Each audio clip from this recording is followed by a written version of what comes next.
Rota 66. Infelizmente, muitas pessoas, até quando estão fazendo alguma coisa errada, buscam um conselheiro que apenas o ajude a sentir-se bem consigo mesmo.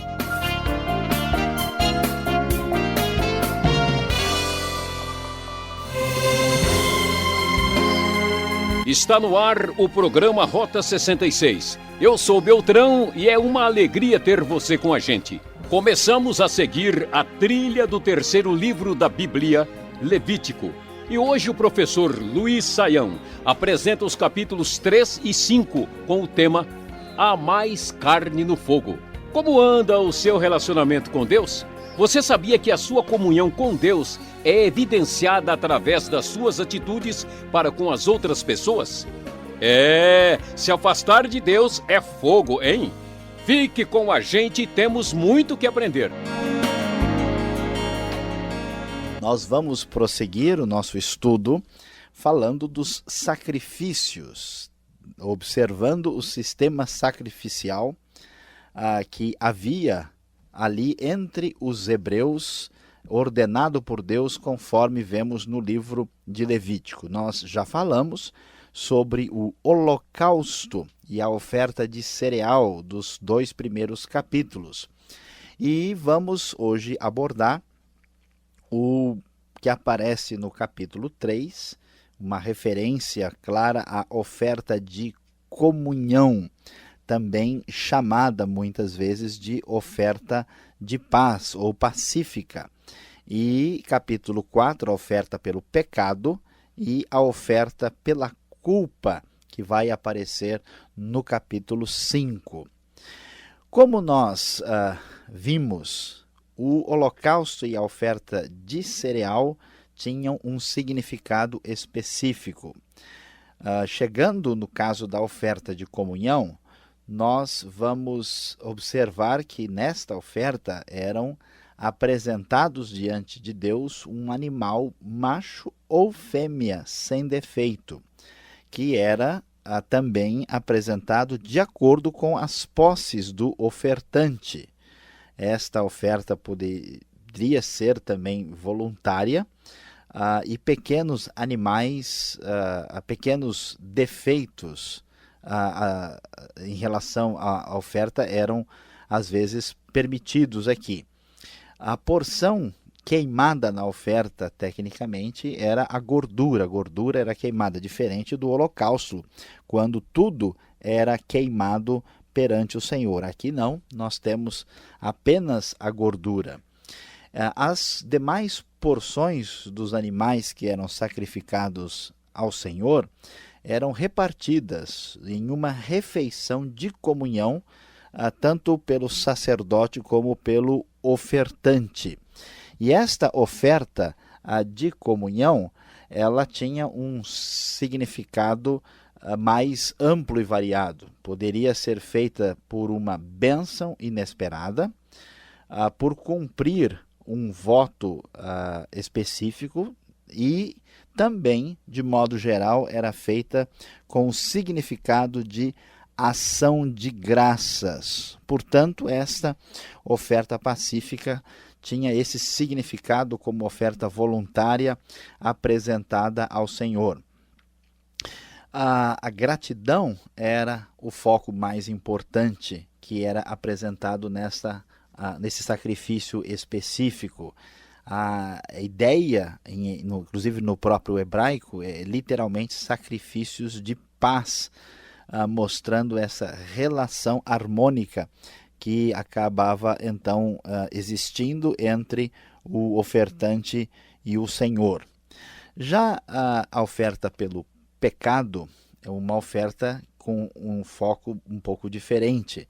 Nesta oferta pelo pecado, nós tínhamos aí uma oferta que podia ser feita de maneira diferente, dependendo de quem a apresentava. A oferta pelo pecado, quando era oferecida em favor do sacerdote ou da congregação, o novilho era trazido para ser dedicado ao Senhor. No caso de um rei ou de um líder, propriamente dito, isso seria um bode. A oferta apresentada, o sacrifício era um bode, e o indivíduo propriamente comum do povo tinha como oferta uma cabra que era apresentada. Esta oferta pelo pecado, os estudiosos falam que ela se aplicava a uma situação ligada à necessidade de purificação. É interessante observar que o sentido parece ser uma espécie de oferta ligado ao pecado de modo geral, um reconhecimento de que o ser humano é pecador, até mesmo a compreensão de que ele é pecador por natureza. A oferta, o sacrifício, era queimado também a sua gordura, e as demais porções eram comidas pelo sacerdote, aqui conforme podemos ler na Nova Versão Internacional, Levítico capítulo de número 4. E finalmente, o quinto tipo de oferta aqui no início do livro de Levítico, o quinto tipo de sacrifício, né? Mais provavelmente devemos chamar de oferta, porque o cereal não é um sacrifício de modo algum. Nós tínhamos uma situação quando um carneiro sem defeito era oferecido aqui como um sacrifício pela culpa. E geralmente o que está assim sendo apresentado no texto que distingue a oferta pelo pecado da oferta pela culpa é que a oferta pela culpa envolvia uma situação em que tinha acontecido a profanação de algo santo, ou quando havia uma culpa propriamente específica, objetiva.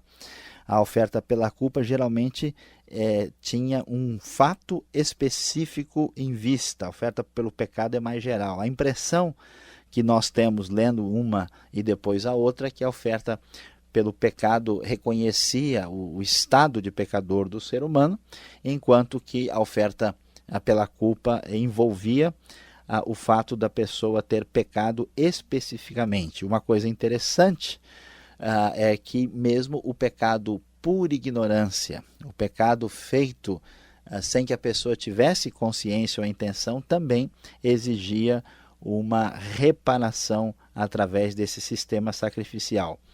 A oferta pela culpa, da mesma forma como a pelo pecado, era comida pelo sacerdote, tendo a gordura como porção queimada perante o Senhor. E assim nós encerramos esses 3 últimos sacrifícios ou ofertas que são apresentados diante de Deus para lidar com o distanciamento que existe entre Deus e o homem, e como o homem nessa situação pode se aproximar de Deus através de um sacrifício que estabelece a sua relação de comunhão com o Senhor. Apesar disso ser tão diferente e às vezes complicado para a nossa mentalidade de hoje, isso tem muita importância, porque várias religiões não cristãs e religiões de sistema mais simples, elas utilizam sacrifícios e muitas vezes de animais. Isso é importante porque nós vamos entender a gravidade do pecado e a relação que ele tem com a morte. Isso é importante porque nos mostra a questão da redenção, a questão do perdão como um grande desafio a ser vencido, e mais importante de tudo é ver como toda essa realidade vai apontar para o sacrifício pleno, absoluto, que se cumpre em Cristo Jesus no Novo Testamento. Que Deus abençoe o nosso coração no Rota 66 de hoje.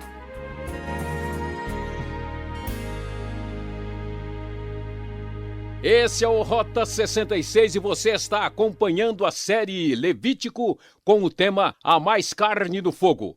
O Rota 66 tem a produção e apresentação de Luiz Saião, redação e direção Alberto Veríssimo, locução Beltrão, realização Transmundial. Vamos tirar as dúvidas? Então vamos para a segunda parte do programa Rota 66, o caminho para entender o ensino teológico dos 66 livros da Bíblia. Ouça!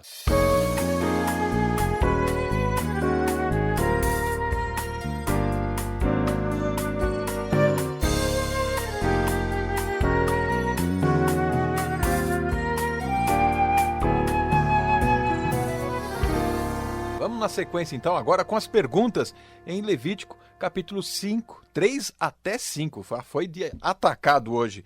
E a aula aqui do pastor Sayão está falando sobre sacrifício. Espero que para você não tenha sido nenhum sacrifício aguentar o programa de hoje. Eu tenho algumas perguntas já preparadas aqui para o pastor. Ô, professor Sayão, comer sangue é pecado? Eu já começo com essa pergunta porque todo mundo sempre, quando chega nesse texto, vem com essa pergunta. E vamos começar assim para, né? Olha, Alberto, essa pergunta ela é difícil, né? Porque vamos ver aqui, no tempo da lei, no tempo do sacrifício, não tem dúvida, é pecado. Se nós pudermos aqui ler o capítulo 3, versículo 17 de Levítico, está dizendo: este é um decreto perpétuo para suas gerações, onde quer que vivam. Não comam gordura alguma, nem sangue algum. A questão é saber por que o sangue é proibido. O sangue ele é o símbolo máximo da vida. Havia um tabu em relação à questão do sangue, e por um raciocínio de pureza, de separar aquilo que está ligado ao sacrifício, ao sagrado, o sangue é o símbolo máximo, portanto ele foi interditado, né? A ideia de comer o sangue, e também não é das coisas mais atraentes assim para a pessoa comer, e foi proibida. Agora a questão é essa proibição se mantém, ela deve ser usada hoje? Como é que a gente deve entender isso? Temos que tirar da mente a ideia que algumas pessoas têm, que o sangue tem uma espécie de poder espiritual nele, né? Como alguns, mas a alma está no sangue. Tanto que isso não faz sentido, que se você, por exemplo, se corta, né, e derruba, aí algumas gotas caem no chão, né? Não quer dizer que ficou um pedaço de alma sua caída no chão da cozinha que você tem que procurar depois. A ideia não é essa, né? O sangue é a vida, no sentido que quando você tira o sangue, aquilo que é vivo não consegue viver mais, né? E, portanto, o que a gente deve entender? A gente deve entender que aquilo que aparece lá em Atos capítulo 15, que o sangue foi proibido de ser comido no Novo Testamento, mas mais provavelmente por causa do relacionamento entre gentios e judeus. Então, comer sangue em si não é um pecado no sentido neotestamentário do termo. Agora, se eu for comer sangue e isso de alguma forma prejudicar o meu relacionamento de comunhão com outro irmão na fé, ou se eu for comer o sangue e tiver a minha consciência atingida por isso, aquilo que já estudamos em Romanos 14, aí se torna pecado. Mas a ideia em si, se você inadvertidamente, né, comer sangue sem saber, e agora, o que eu vou fazer, eu tenho que... A ideia não é essa, né? Ele tem um significado ritual aqui, no Novo Testamento não tem o mesmo significado. Tá certo. E continuando aqui no capítulo 3 de Levítico, a gente encontra outra proibição: comer gordura. Será que isso não tem a ver um pouco com a tradição do povo? Eles vêm do deserto, naquela caminhada quente, isso faria mal à saúde. Por que mais essa restrição? Olha, Alberto, aqui nós temos uma grande discussão que tem séculos de história, né? Será que por que Deus proibiu as pessoas de comerem gordura? É verdade que a maioria das determinações da lei, elas acabavam tendo um aspecto positivo, né, na questão de saúde. Mas é preciso ficar claro que a finalidade da orientação não tem nada a ver com medicina. Por que não? Veja bem, primeiro porque nós tínhamos muitas coisas que prejudicavam a saúde das pessoas no tempo da lei, na região da Palestina, e elas não foram proibidas pela lei. Então o foco não é a medicina. Por exemplo, tinha plantas venenosas. E em nenhum lugar a lei diz não comam essa planta, porque, né, o foco não era esse. Segunda questão complicada é que Jesus considerou puro todos os alimentos. Então, se nós entendemos que a finalidade principal dessa orientação era a saúde humana, então isso quer dizer que Jesus estaria acabando com a saúde de todo mundo, né? Liberando as pessoas para comerem aquilo que faz mal. A gordura, ela foi proibida porque a gordura é considerada uma coisa especial, né? Por exemplo, um homem rico no Velho Testamento é um homem gordo, né? A ideia é que só pessoas que têm uma vida boa conseguem engordar. né? Se a pessoa está pegando no pesado o tempo todo, é difícil ele ter muito alimento, né? E muito descanso. A tendência dele é comer moderadamente, né? E aí então a gordura era uma parte assim especialmente reservada a Deus. A gente sabe hoje que se a gente comer gordura demais faz mal. Então você faz favor, você que está me ouvindo aí, de ir com moderação, né? Cuidado com o coração, né? Pois é, mas o foco principal do texto não era esse. Agora a Bíblia diz que a gente deve cuidar, né, do nosso corpo, que a gente deve ter uma atitude sensata, sóbria, responsável. Então uma pessoa que tem um comportamento equilibrado, ele está honrando a Deus com isso. Mas a finalidade, presta atenção, principal do sistema de sacrifício não era ser uma orientação de saúde, mesmo que haja algum aspecto positivo nisso. Tá? Então está aí a resposta. Outra coisa que eu queria abordar aqui no capítulo 4 de Levítico é essa diferença, né, nas ofertas que eram apresentadas. Cada pessoa, em cada situação, cada momento, havia essa diferenciação. Por que isso? Olha, esse pastor Alberto aqui é complicado, viu? Acho que eu vou abrir inscrição aqui na rádio para colocar outra pessoa. Outro perguntador. Só faz pergunta difícil. Não tem uma mais fácil? Jesus é com G ou com J? Alguma coisa assim? Não, vamos lá, deixa de brincadeira, né? Os sacrifícios são diferentes, bem observado, pastor Alberto. E por que eles são diferentes? Duas razões principais. Porque é diferente o nível de responsabilidade de uma pessoa para outra, né? Então havia, por exemplo, aqui a gente olha a oferta pelo pecado, você tem o sacrifício feito em favor do sacerdote, da congregação, né? Ou do líder, né? Que literalmente aparece rei, ou do indivíduo. Não é a mesma coisa. Então a gente deve entender que quando uma pessoa peca, a lição que a gente aprende aqui é que é diferente. Uma pessoa que é novo convertido, né, ele tem 2 meses de igreja, ele comete um deslize, é diferente de alguém que é líder da igreja há 20 anos.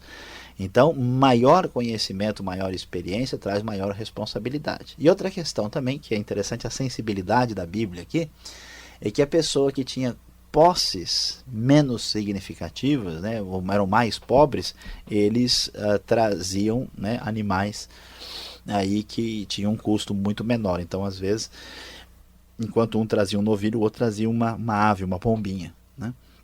E aqui havia a sensibilidade de Deus falando para a pessoa, né, de acordo com a sua possibilidade real.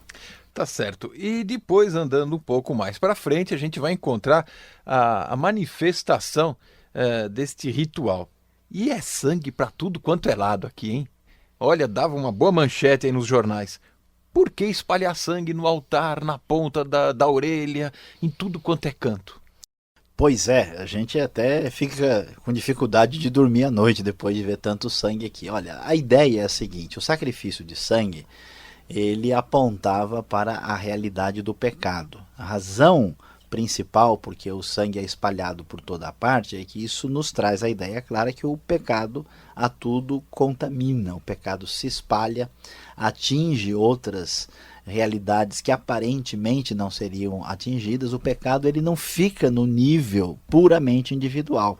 Então a ideia de purificação plena, né, completa, é a ideia que está envolvida. Por isso o pecado, nós tínhamos a questão do sangue ser espalhado por toda a parte para exatamente vislumbrar essa realidade aí.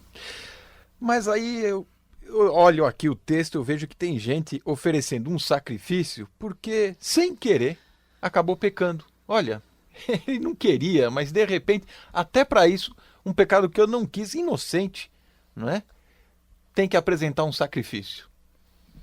Pois é, Alberto, aqui nós temos uma lição muito importante. A gente sabe que popularmente é muito comum a frase, né, foi sem querer.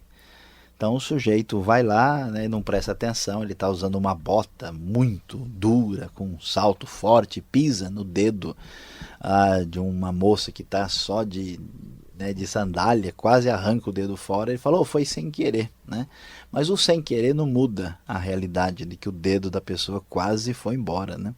E qual é o problema? Muitas pessoas entendem a realidade do pecado como uma realidade psicológica. Infelizmente, muitas pessoas, até quando estão fazendo alguma coisa errada, buscam um conselheiro que apenas o ajude a sentir-se bem consigo mesmo. Mas o que a Bíblia nos mostra através desse grande exemplo aqui, né? Veja o versículo 15 aí, do capítulo 5. Quando alguém cometer um erro, pecando sem intenção em qualquer coisa consagrada ao Senhor, trará ao Senhor um carneiro do rebanho, sem defeito, e assim por diante. Por quê? Porque o pecado, esta é a questão muito importante, o pecado tem realidade objetiva. Você não pecou só porque você se sentiu mal. Muitas pessoas fazem barbaridades e não se sentem mal com aquilo que fez. Então, pecado é pecado porque é uma realidade executada contra Deus e contra a sua vontade, independentemente da pessoa fazer aquilo por querer ou sem querer. Claro que a intenção premeditada agrava, mas o erro é erro, né? Se eu tiver boa intenção, se sem querer eu estiver na estrada e em vez de eu pisar no freio, pisar no acelerador sem querer, isso não vai, né, mudar a realidade do choque do carro, não vai impedir que a pessoa atropelada fique viva, né? Então aí é que é a seriedade. Por isso que foi necessário a morte de Cristo, porque não se trata de uma realidade puramente psicológica, há uma dívida concreta perante Deus que o nosso Senhor e Salvador pagou concretamente. Então é muito importante prestar atenção nisso. Muito boa essa pergunta. O bonito da mensagem deste livro, que a santidade nos faz ter uma consciência maior ainda da gravidade do pecado, certo?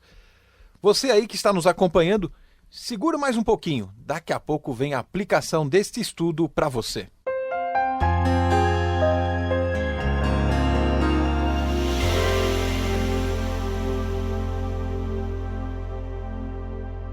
Hoje aqui no Rota 66 nós terminamos de estudar os sacrifícios do livro de Levítico. Nós falamos sobre o tema há mais carne no fogo, há mais sacrifícios apresentados perante o Senhor. Nós falamos sobre a oferta de comunhão, a oferta pelo pecado e também a oferta pela culpa. E que grande lição surge aqui das páginas sagradas desse livro tão cheio de rituais, o que deve ficar como lição para o nosso dia a dia.